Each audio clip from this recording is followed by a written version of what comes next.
All right, everybody ready? Okay. We are here today in response to what happened in Memphis last night with the Marshals Task Force. The subject that was deceased last night was wanted. The reasons the Marshals were in Memphis was because of warrants that were issued out of Hernando for aggravated assault, conspiracy, and armed robbery.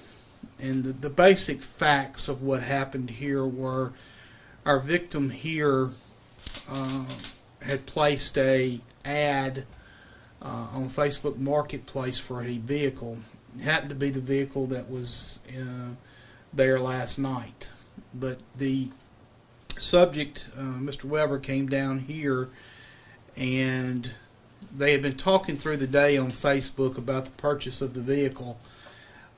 He came down here to Hernando, to an area not too far from here, and the two were negotiating. They actually got in the vehicle for a test drive.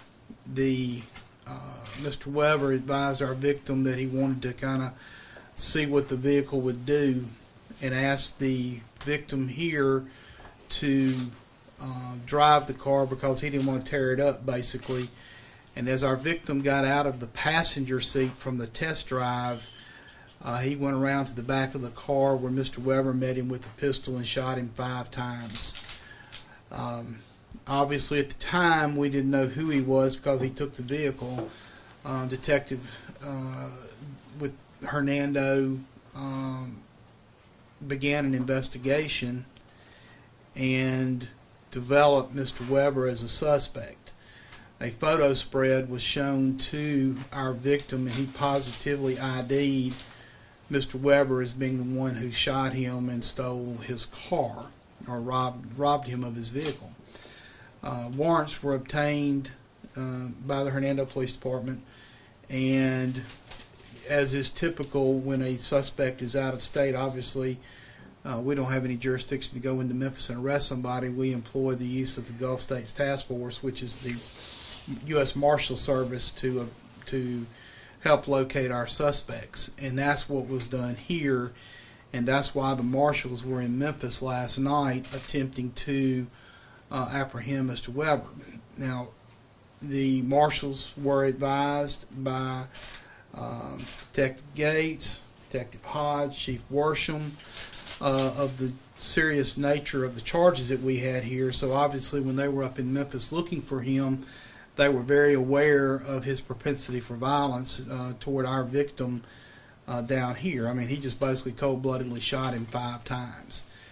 Thank God our victim is alive. He is currently still hospitalized, but he is currently and is expected to survive the gunshot wounds here. So when the Marshals were in Memphis last night looking for him, they were well aware of his propensity for violence. And I'll leave Chief Worsham or Kyle or Dexter to add anything at this point. Any questions anybody has?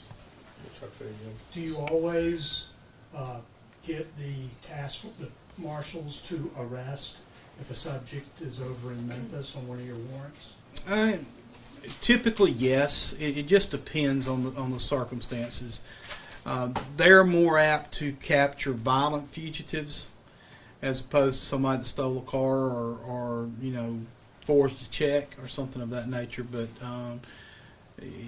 more typically, they get involved with the violent suspects. So, who was driving in the scenario? Just to make clear, was Weber driving, or the person who was, or the victim driving, when they ended up having that confrontation outside the car? Originally, Mr. Weber drove. Oh, Mr. Weber drove. They were in the process of switching. The owner of the vehicle was going to drive, and that's when he went around the vehicle and gunshots started. Okay. They were both outside the vehicle when the shooting actually happened. Okay. Are there any other suspects that you could be looking for in connection to that shooting and that car theft, maybe that had some online responsibility or some other? We still have a suspect that I'm not going to get into that details because he's certainly the The marshal's still looking for him as well. So we're not going to release any information on him at this point. But yes, there is one more suspect. Is that person in Memphis? As far as we know, Suspect, yes. huh? Yes. And when was that warrant issued? What was the date after? The 4th. I believe it was, I believe it was the 8th. This crime occurred June 3rd, and the warrants were issued on June 8th. How did you, you were saying that car was used actually in last night's thing? As I understand, the vehicle last night that Mr. Weber was driving when the marshals found him was, in fact, our victim's vehicle. And how did you determine that Weber was the suspect? Well, I'll speak for him on that. And investigators spent ultimately 3-4 days looking at multiple leads, every multiple directions of, like I said, got some information, a few tips, just multiple leads, multiple hours of their work and diligence, Because it would seem that he might have been difficult to find because he wasn't even from this area. Absolutely, there were a lot of safeguards put in place on their end that we were able ultimately to overcome and identify multiple the suspects and like I said. He used a bogus Facebook account. Mr. Weber did. He used a bogus phone number. And obviously this was very planned what he did down here because of that. So it just adds to what the marshals were looking at last night. I mean, and it took some incredibly good work to be able to go through the social media and everything else, and to backtrack it and to look at different things for for Hernando to be able to get enough probable cause or enough to get a photograph and to show it to our victim and for our victim to positively identify Mr. Weber. So it was really good police work. Really good police work. Weber of any more similar crimes? I don't have anything. We don't have anything else down here that we're aware of. No. Not that we're aware of. So the charges were aggravated assault, armed robbery, and conspiracy to commit Armed robbery. Why not attempted murder? Typically, we use aggravated assault because it carries more jail time. And you say the warrants were issued June 8th. Obviously, the marshals didn't go to serve until June 12th. Why the lag? We kind of understand that was his address, right? Yeah, I mean, when you're looking for one person in the city of Memphis, it sometimes takes quite a while to find who they are. So they have to do their background work, and a lapse of 4 days, quite frankly, to me, is pretty doggone good to find somebody. I'm not sure about that. The car that's involved here that the victim was selling. Do you know what kind of car it was? Red Infinity. Yeah. Red Infinity. Mm-hmm. Where did the shooting occur? It occurred here over on Hill Street, just kind of basically right behind where we are right now. How seriously was the victim injured in the shooting? He was shot 5 times, so it was pretty. I guess when you get shot. When he first was he taken? He was there. He was there. He went to the med. He's still there. That's correct. And was it the victim's home they met at? I don't want to get into where was they. the victim a Hernando resident? Yes. Okay. Yes. Was there anything in particular beyond the victim's ID that led you to Weber being the person you were looking for? I mean, obviously. I mean, you mentioned that he'd been ID'd by the victim. Mm-hmm. Was there anything else that, in particular, that said, this is the guy? Was it social media? It seems. Oh, no. I'm following you now. Yeah. Yeah, there were some other things. There were some other investigative techniques that were used in this case that we're not going to go into. But yes, there were other things that led us to Weber besides the victim's ID. Yes. Could it be that if the victim put an ad up for a car, you could see who responded to that? Once again, we're not going to go into the techniques that we use. Okay. But there are multiple ways that we can trace things and different things that way, and that they were done here. So what do you say about how the whole thing ended up? You know, I can't, you know, I don't want to comment on anything as far as the marshals are concerned, or do anything to affect what TBI is doing in Memphis. But you know, the marshals were dealing with a violent suspect, no doubt about it. You know, I don't know the ins and outs of everything that happened last night. I have a pretty good knowledge of what's going on or what happened last night. But you know, when you're dealing with a violent felon and deadly force has to be used, and you know, unfortunately, I've had to deal with that myself on more than one occasions. You know, you have to look at everything, and I just wish that people would sit back and just see what happened. You know, it wasn't something where they just went roughshod up into Memphis trying to find somebody, and this occurred. I mean, this was a violent felon who did not obviously want to go to jail, and you know, they ended up, from my knowledge, having to do what they had to do up there to not only protect themselves but to protect other people around in the neighborhood. And most folks don't realize that. You know, when you're dealing with somebody like the things that Mr. Weber did here, you know, it's obvious that he had no appreciation for the value of human life. When you want to shoot a guy trying to sell a car 5 times, you know, it's pretty obvious that he has no appreciation for the value of human life. So, you know, the Marshal Service obviously knew that when they went into it, and without having any knowledge, I'm not going to comment any further as far as that's concerned. Mm-hmm. You know, Scott, you may have something you want to say about that, but no, I you know, from our end, from the investigative standpoint, you know, where I sit as a chief, you know, these cases, and we're very blessed here in Hernando. We don't have a lot of violent crime, but when we do, hats off to our group of investigators who diligently work, as John said, to bring these cases to a resolution. Detective Sergeant Gates worked tirelessly on this case, and as Mr. Champion alluded to, there was a lot of investigative technique, a lot of stuff that had to be looked at that literally took hours upon hours, you know, just to ensure that we did have the right person, and to ensure that this person was brought to justice, because it was every intent of Mr. Weber to kill our victim, no doubt about it. He suffered some very serious injuries, and by the grace of God, he's still alive. So, you know, as far as my department's concerned, and as we are down here, I'm extremely happy with my investigators as hard as they work. We certainly hate that this case ultimately come to the resolve that it did, with human life being lost. But it's very unfortunate, but we do see this across the country, everywhere. And just because it's Hernando and it's a safe place, we realize that we have to be prepared for these types of occurrences, and do everything that we can to bring these people to justice. I would say the message is we're probably going to find you. So Absolutely. Don't do it. What are your thoughts on just some of the unrest from last night? I know it's not your jurisdiction, but you saw the coverage. Just any thoughts on just how to handle that?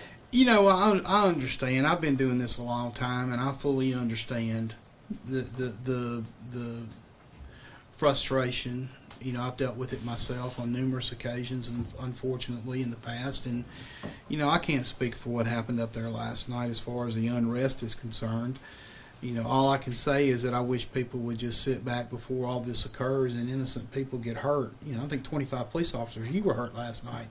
You know, I mean, it's 25 police officers were hurt last night. And, you know, the fact of the matter is the Marshal Service was dealing with a very violent fellow. And, you know, I just wish that before all these things would happen that people would sit back and just say to themselves, wait a minute now, something had to go on here. Let's wait till we hear what happened. You know, and unfortunately, law enforcement can't comment. You know, so the only side of every story that comes out early on is going to be from people that are not involved in law enforcement, whether it be the victims or the victims' families or bystanders or whoever it may be, those are the only people that get talked to because law enforcement can't respond because of the investigations. So I just wish that people would absolutely sit back before we result and turn to violence and before we turn to destruction of property and things like that, and let's just wait and see what happened. And unfortunately that doesn't happen. Can you say how you would have gone after a suspect who is not known to be violent like that, who, in your example, who, say, stole a car and is believed to be in Memphis? How would you do it differently?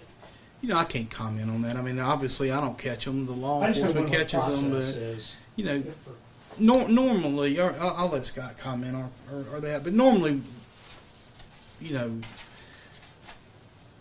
you're not going to have 20 armed officers going after somebody that's stolen a car or forged a check. That's just not going to happen. You're going to have that when you're dealing with a violent felon. And that's all I'm going to say. Typically, in a case that you refer to, when I was coming up in my career, I worked fugitive at one time. You issue your warrants, you put them on the NCIC. Typically, you would call whatever jurisdiction that you believe that person to be in, and just let them know, hey, we're looking for this guy, and if they can, put a bolo out for them and find this individual, then we'll go through extradition proceedings. And so typically that's what happened. But in this case, as John referred to, the United States Marshal Service, as we know, is the federal arm for making the big arrest and serving the warrants for those federal agencies. That's what those guys do for a living. They do a wonderful job at what they do. Some of the guys, I'm sure I don't know who was there last night, but I'm sure I've probably worked with them along the way. And so, our thoughts and prayers go out to those guys too, because this is a tough situation for everybody. So I'm absolutely positive that they did their job as they should have. There's nothing that, again, there's a lot more to this case that we can't talk about today. But I have full faith in them, and if we don't want this to happen again, as far as one of our residents just gets shot and left for dead because he's trying to sell a car. But if that does happen, we're going to work tirelessly to get a resolve to it, and we'll call the Marshal Service again to go after these people for us. So it's. Well, to give you an example, the double murder that we had in Horn Lake week before last, the second suspect was just apprehended by the U.S. Marshals Force in Louisiana. So, I mean, we use them to apprehend violent offenders. Is that what happened? That he shot him, left him there, and took off in his car? That's exactly what happened. Was he in a spot where anybody could even see him? It's the intersection that it happened. It's relatively. It was dark. Was it night? Yeah, What intersection? Around 10 o'clock, 10 p.m. Around 10 p.m. Oh. So, I will tell you, at that particular incident, a smaller caliber handgun was utilized, which wouldn't make as much of a sound as one of the larger weapons. So, but yes, based off of what I've seen that the detectives put together, absolutely he left him for dead. He shot him 5 times, point blank. So, Is Hill and what? MLK. Do you know if you as marshals were able to locate that weapon yesterday? I do not know that.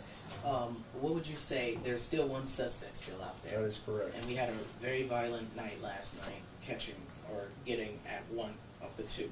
Right. What would you say to that second suspect that's still out there that you're looking for? He knows who he is, and he needs to turn himself in. So we're actively looking for him, and we will bring him to justice as well. If whoever would have been arrested alive, would he have been brought down here to face charges, or would he have gone to court first in Shelby County as a fugitive? Mississippi is not in the interstate compact, so we have to go through the extradition process. Okay.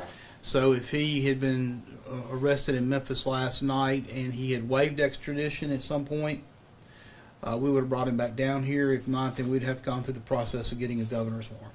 And as far as the evidence goes and stuff, obviously you've got that vehicle and stuff. There's an investigation underway in Tennessee. When do you guys go about getting that yourself, which I guess you guys would need for the robbery investigation?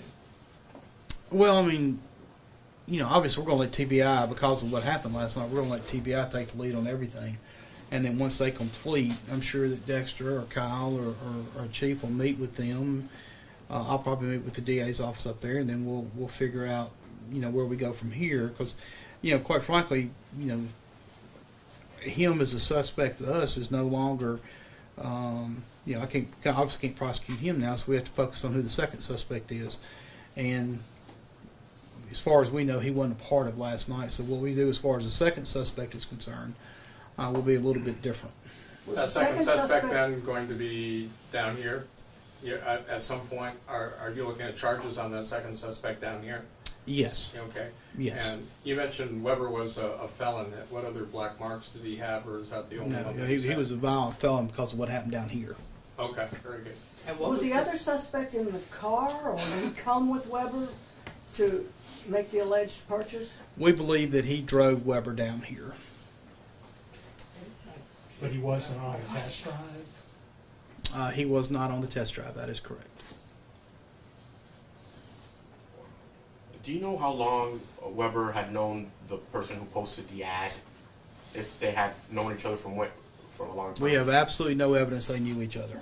None whatsoever. Until he answered the ad. Until he answered the ad, that's correct. So With on a the second- bogus Facebook ad and account. And a bogus phone number. That's correct. So the second suspect drove Weber down here, then just dropped him off and went back, and they did the test drive? Well, we believe he was here when everything happened. The suspect you're looking for? Yes. But not in the car. He was not in the car, no. Just took off after he saw it all? Probably.